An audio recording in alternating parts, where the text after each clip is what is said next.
মা, আবার ইলিশ! এই নিয়ে তো গত সপ্তাহে 3 বার খেলাম। ও মা, এ তো ইলিশের সিজন, আর তুই বলছিস আবার ইলিশ?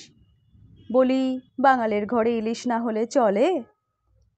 কিন্তু মা, ইলিশ তো কাঁটা ছাড়িয়ে খেতে গিয়ে আমার চুল উঠে যায়। আমাদের ঘটির বাড়িতে তো চিংড়ি দিয়ে নারকোল দুধে কুমড়ো রান্না হয়। কি স্বাদ! চিংড়ি? ওই গন্ধ সহ্য হয় না। আবার বলে কি নারকোল দুধ! বলি, এটা কি রান্না না স্নান করার মাল মশলা?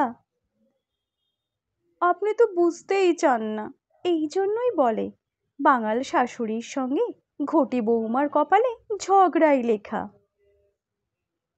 তাহলে কপালে যখন লেখা আছে মেনে নে। শোন, আজ ইলিশ হবে, আর আগামীকাল তোর পছন্দের ওই চিংড়ি পটল রান্না করবি।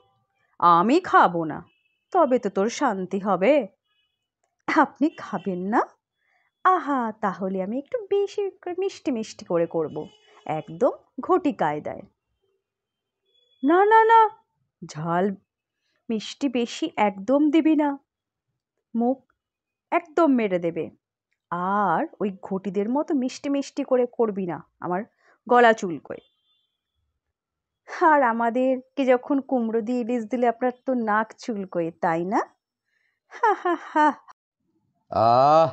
মামদু প্লিজ, প্রতি সপ্তাহে একই ডায়লগ। আমি শুধু জানি আমার আজ আলু ভাজা আর ডাল পেলেই হবে। চুপ! খাওয়ার বিষয়ে তোর মতামত দরকার নেই। চলো খেয়ে নেওয়া যাক। হ্যাঁ হ্যাঁ, চলো চলো।